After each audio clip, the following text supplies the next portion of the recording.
66. Capítulo: La resurrección de los cuerpos y la antropología teológica. 2 de diciembre del 81 a 6 de diciembre del 81. Porque cuando resuciten de entre los muertos ni se casarán, ni serán dadas en matrimonio. Marcos 12:25.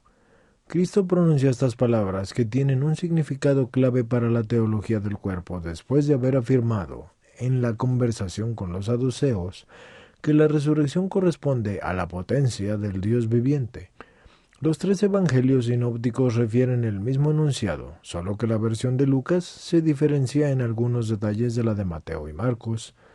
Para los tres es esencial la constatación de que en la futura resurrección los hombres, después de haber vuelto a adquirir sus cuerpos en la plenitud de la perfección propia de la imagen y semejanza de Dios, y después de haberlos vuelto a adquirir en su masculinidad y feminidad, ni se casarán, ni van a ser dados en matrimonio. Lucas, en el capítulo 20, versículos 34 y 35, expresa esta misma idea con las palabras siguientes: los hijos de este siglo toman mujeres y maridos, pero los que son juzgados dignos de tener parte en aquel siglo y en la resurrección de los muertos, ni tomarán mujeres ni tomarán maridos.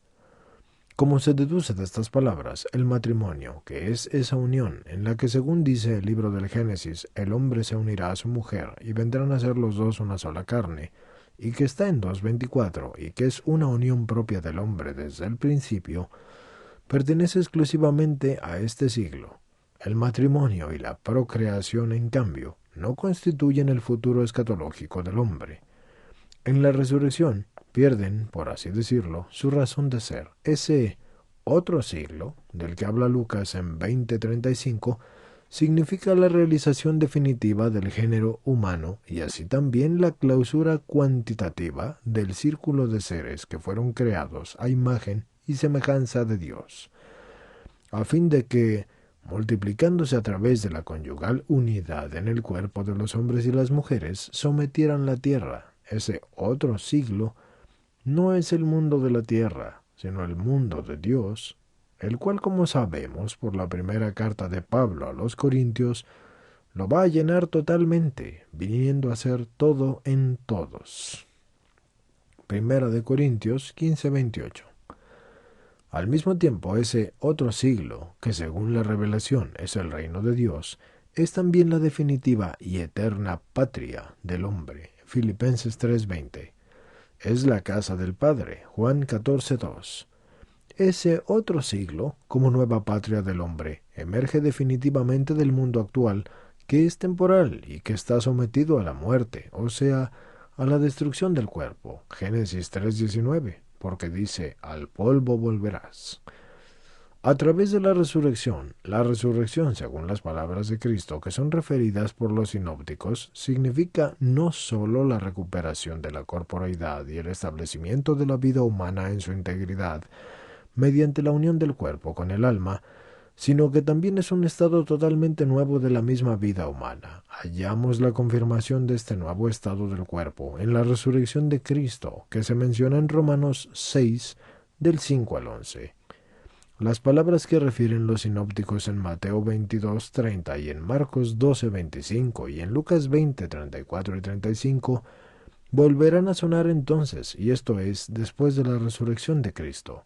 Para aquellos que las habían oído, diría que casi con una nueva fuerza probativa, y al mismo tiempo van a adquirir y adquirirán el carácter de una promesa convincente. Sin embargo, por ahora nos detenemos sobre estas palabras en su fase prepascual, basándonos solamente en la situación en la que fueron pronunciadas, porque no cabe duda que ya en la respuesta dada a los saduceos, Cristo descubre la nueva condición del cuerpo humano en la resurrección y lo hace precisamente mediante una referencia y un parangón con la condición de la que el hombre había sido hecho partícipe desde el principio. Las palabras ni se casarán ni serán dadas en matrimonio parecen afirmar a la vez que los cuerpos humanos recuperados y al mismo tiempo renovados en la resurrección mantendrán su peculiaridad masculina y femenina, y que el sentido de ser varón y mujer en el cuerpo y en el otro siglo se constituirá y se entenderá de un modo diverso del que lo fue desde el principio y luego en toda la dimensión de la existencia terrena. Las palabras del Génesis que dicen dejará el hombre a su padre y a su madre y se unirá a su mujer y vendrán a ser los dos una sola carne en 2:24 han constituido desde el principio esa condición y relación de masculinidad y feminidad que se extiende también al cuerpo y a la que justamente es necesario definir como conyugal y al mismo tiempo procreadora y generadora. Efectivamente, está unida con la bendición de la fecundidad y pronunciada por Dios, Elohim, en la creación del hombre como varón y mujer. Génesis 1:27. Las palabras pronunciadas por Cristo sobre la resurrección nos permiten deducir que la dimensión de la masculinidad y feminidad, y esto es, el ser en el cuerpo como varón y mujer, quedará nuevamente constituida juntamente con la resurrección del cuerpo en el otro siglo. ¿Se puede decir algo aún más detallado sobre el tema? Sin duda, las palabras de Cristo referidas por los sinópticos, y especialmente en la versión de Lucas 20 del 27 al 40, nos autorizan a esto. Efectivamente, allí leemos que los juzgados dignos de tener parte en aquel siglo y en la resurrección de los muertos ya no van a poder morir, porque serán semejantes a los ángeles y a los hijos de Dios, siendo hijos de la resurrección. Mateo y Marcos dicen solo que serán como los ángeles en los cielos. Este enunciado permite sobre todo deducir una espiritualización del hombre según una dimensión diversa de la vida terrena e incluso diversa de la del mismo principio. Es obvio que aquí no se trata de una transformación de la naturaleza del hombre en la angélica, y esto es puramente espiritual. El contexto indica claramente que el hombre va a conservar en el otro siglo su propia naturaleza humana psicosomática, porque si fuera de otra manera, carecería del sentido hablar de la resurrección. Resurrección significa la restitución a la verdadera vida de la corporeidad humana que fue sometida a la muerte en su fase temporal, en la expresión de Lucas 20:36, citada hace un momento, y en la de Mateo 22:30 y en Marcos 12:25, y se trata ciertamente de la naturaleza humana, es decir, psicosomática.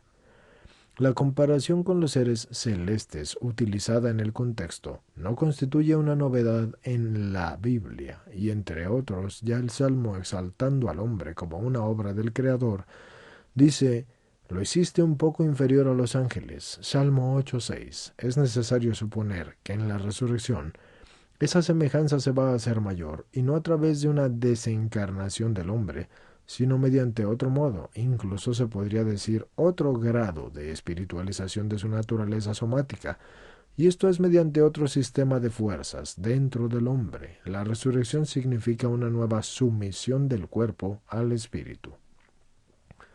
Antes de disponernos a desarrollar este tema, conviene recordar que la verdad sobre la resurrección tuvo un significado clave para la formación de toda la antropología teológica que podría ser considerada sencillamente como una antropología de la resurrección.